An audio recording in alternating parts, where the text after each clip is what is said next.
Hi guys, Togre here with a new video, and this video will be a Shadow Priest discussion video for TBC Classic. We still have a lot of people asking the same questions like, does this class or this spec lose its spot because of raid-wide lust, or because of the raids being nerfed in post-nerf like environment, which we already knew how it was in 2019, like 2021, because they already nerfed those raids before. Like now it just happens way sooner, pretty much. But as a whole, do you lose a spot as a Shadow Priest? My answer would be no, but you don't need to believe me on what I'm saying. I'm going to show you why you are not going to lose a spot. The debate is more of, do you want a second Shadow Priest or not? And that depends on, for example, if you are running multitude of classes that need the mana regen from Vampiric Touch with the mana battery tied to it. For example, if you run 2 arcane mages on 2 separate groups, then you might have a second Shadow Priest to help with that. But that would be only about the mana portion of Shadow Priest. Shadow Priests, what do they bring? They bring damage. They bring mana battery, so it means that 5% of your shadow damage will be distributed to mana, to the whole party, which is a lot, because it's like, you can see it as like a big MP5 boost. It's not like going to give you 2000 mana directly, but it will give you in increments of like fast dealing damage abilities, because you have Mind Blast, you have Mind Flay, you have Vampiric Touch, you have Shadow Pain. All of this is going to replenish the mana of the whole party by 5% of the damage that you're dealing. Plus you give also Shadow Weaving. So Shadow Weaving is 10% increased shadow damage. Just this 10% increased shadow damage raid wide to all warlocks, to all priests that do shadow damage.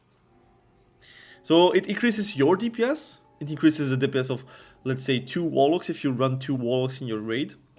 I would say even 3 warlocks, but let's say 2 warlocks, because again, let's say 2 warlocks to keep it as minimal as possible. But if you have 3, it becomes even better. But it gives 10% damage to them, and nobody is going to run fire warlock, because there's no reason to do that. You just go shadow warlock to get the benefit of shadow weaving, and you don't need to tell a mage to go fire. So that's already a very big win.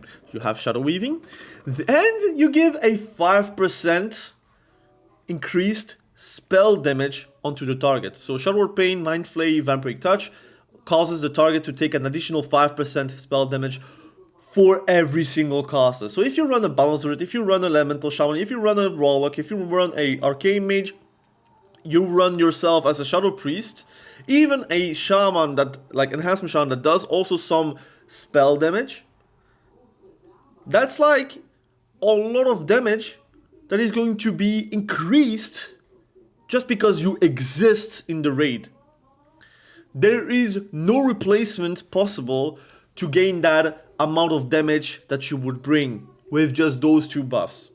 You have also your mana battery, which will help immensely your mages, immensely your other casters. If you like run, let's say, a Shadow Priest, a Resto Shaman in the same group, a Balance Druid, for example, a Mage and a Warlock, that group will benefit immensely from the mana that they will get in return, which is like, it's immense, because you don't need to shug mana potions, right? You don't need to have that. You don't have that problem.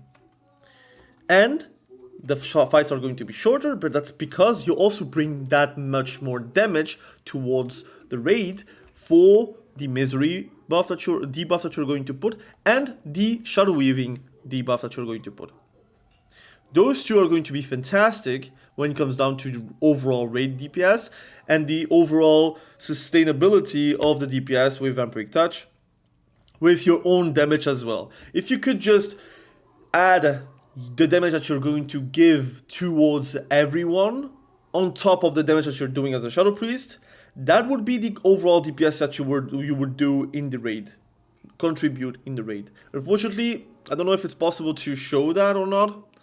It would be nice if you could, but that damage is like immense. It's like a good amount of value I don't know if you can realize that.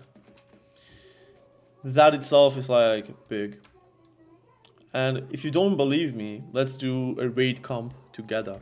I'm going to swap my screens. Boop. We are on the raid comp for TBC. You run 25 mans. You could also do a 10 man if you want to. Let's say 10 men. You have a 10 man. You have Karazan, right? In Karazan, you have a lot of ways to have fun. You can have a Shadow Priest, for example, on this group. You would run, for example, Protection Paladin, why not, on this group. You might have an off-tank, a Feral Druid might be good, so you can also go to cat form. You have, obviously, your Enhancement Shaman if you can do that, why not. You can put anyone here. On the group 2, you have probably a Resto Shaman, why not. You could have a Resto Shaman if you can run that. You can have one mage, which would be Arcane Mage. If you can have a Warlock, you put a Warlock in that group, for example, a Destruction Warlock. You could even go for Affliction Warlock if you want to. Let's say you don't go for Affliction Warlock because it's a very caster-heavy group, so you don't need that debuff from Shadow Embrace, because Shadow Embrace, as you can see, it's here. Where is Shadow Embrace? Here, Shadow Embrace gives 5% reduced physical damage cost. Do you really need that? In Karazan, I don't feel like you need it. The improved cursors are cool as well. But like, again, they bring a lot of utility, don't get me wrong, they bring a lot of utility, but it's a 10 man, right? You can run a, I don't know, Druid, for example. You can run a Balanced Druid to get the debuffs and the buffs that they bring, and Innervate to feed the Arcane Mage, for example. You can do something like that, and then you can run another healer, for example, in group 1. You can run, let's say, you have already a Protection Paladin, you could run a Priest, for example, like a Holy Priest, and you can run, for example, a BM Hunter for the damage, and then you bring maybe an Arms Warrior for the debuff, and Rallying Cry, why not? You can do pretty much a lot of stuff. I don't know if you need 2 or 3 healers. I don't know how easy the content will be. I don't remember, to be fair. I think 2 healers are fine for a 10 man. You could run a 3rd healer maybe, but I think that's okay. And you have maybe the bouncer that could go like Dream State, so he can still heal. You can do that if you want to. But overall, you have a lot of buffs here, which is enough, to be fair.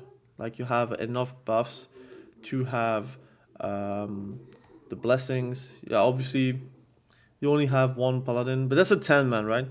But as a Shadow Priest, you bring so much damage towards your group, right? You have, obviously, the Misery, which will help also Protection Paladin as well, to get a bit more threat, because they deal spell damage.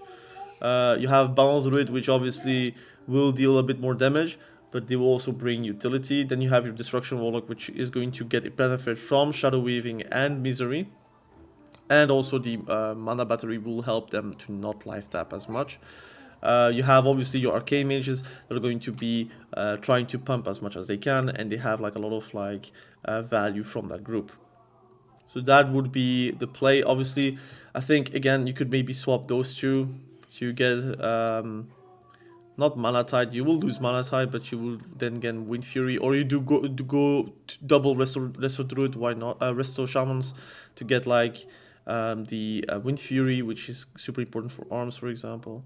A bit less for Beast Mastery, but whatever. Like, again, like, I'm not really trying to do the best comp possible. It's very hard, to be fair, because now there is raid-wide lust, so you only need 1 shaman for that.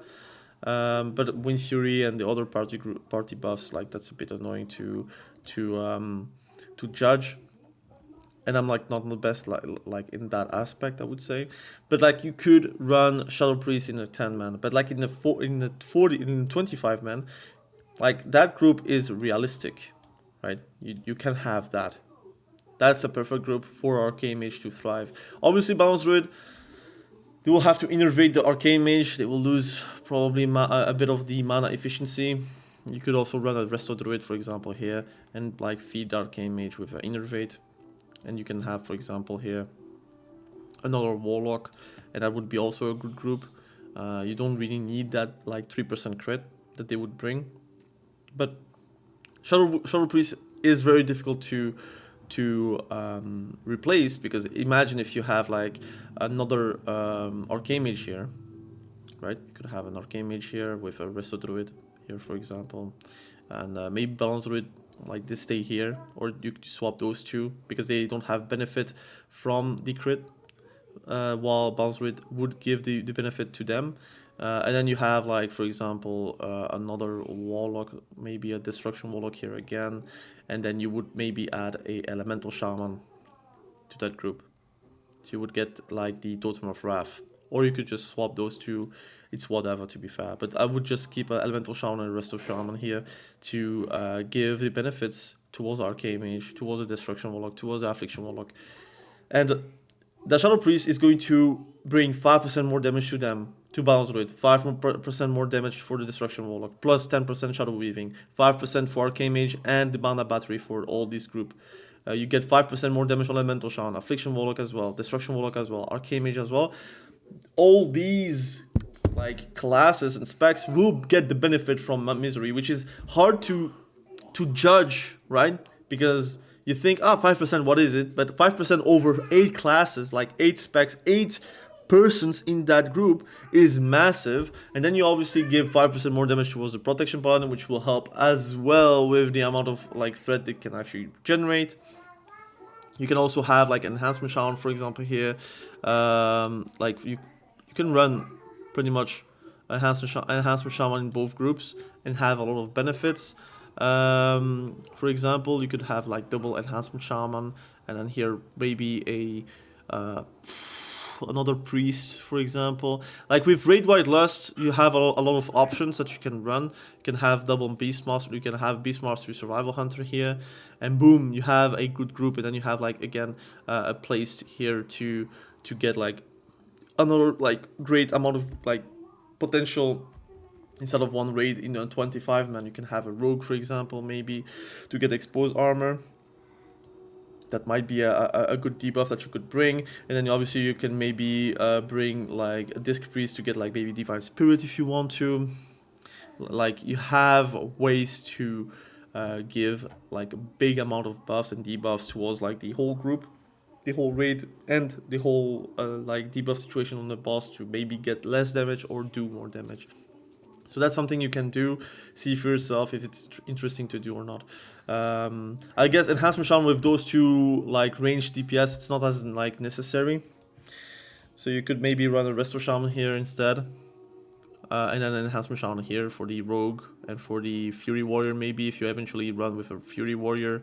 And you would run here, for example, something else, like you could run a Retribution Paladin, because you need a Retribution Paladin as well for the improved Seal of Crusader.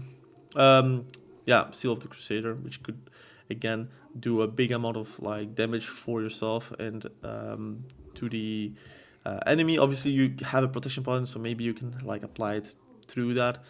But yeah, again, you have an aura, which could help as well. And then you might have like a 5th healer here, which could be a Holy Paladin maybe. So you have like another aura, another blessings that you could run. And you could then have like, I don't know, you could do anything, right? I'm like looking if I missed like something. Did I miss something that you could run? I might have missed something. Maybe another Fury Warrior. You have an Arms Warrior already. Yeah, you could like swap those two if you want to. I would say maybe another like Feral, maybe an off tank. Off tank Feral maybe, like this. That could be interesting to give the buff towards the damage towards that group. That would be the Pampa group as well. You could maybe, like, I don't know, there's like things to be done, right? But like with Raid White Lust, there's a lot of things that changes, but Shadow Priest is one variable that doesn't change. I think like Shadow Priest is like the one thing, it has a spot just because of the debuffs, the buffs that it brings, and the mana battery, and the own damage as well. I think it is a slept on spec. A lot of people are just looking at the damage that it does, but not like see the benefits behind Shadow Priest. And I'm thinking about PvE, but like in PvP, Shadow Priest is also quite fine. It's like not the meta spec that you would think about Shadow Priest, but it is like a spec that you could win and do well with it in multitude of comps. Like you can play with a rogue, with a warlock, with a mage. Heck, you can even play with a shaman if you want to. You can also play like threes with a lot of comps that you can actually be good at. It's like just a highly trainable target, but it's also one of the more like durable targets to train. Like it can survive very long, as long as they have mana. It's really annoying to deal with, but it is like a dummy. Like they don't really have mobility, but that's it. That's the only thing that they have that they don't have. Like purely mobility, but they have a silence, they have a fear, they have mana burn, they have off heals, they have good damage, they have a finisher with Shadow Word Death.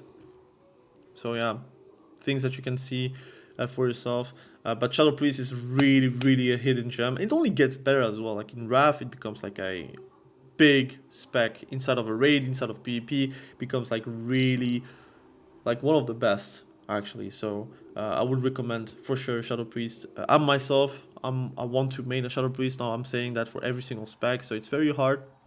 I gotta make a choice, but Shadow Priest is really tempting. Like I think if you want to have a raid spot, you will have guaranteed one. And not everyone is going to play Shadow Priest. Not everyone wants to play like second fiddle, but you will have a spot. And there is also an argument of bringing a second Shadow Priest just to help another Arcane Mage. Now, obviously, you could just like do this, right?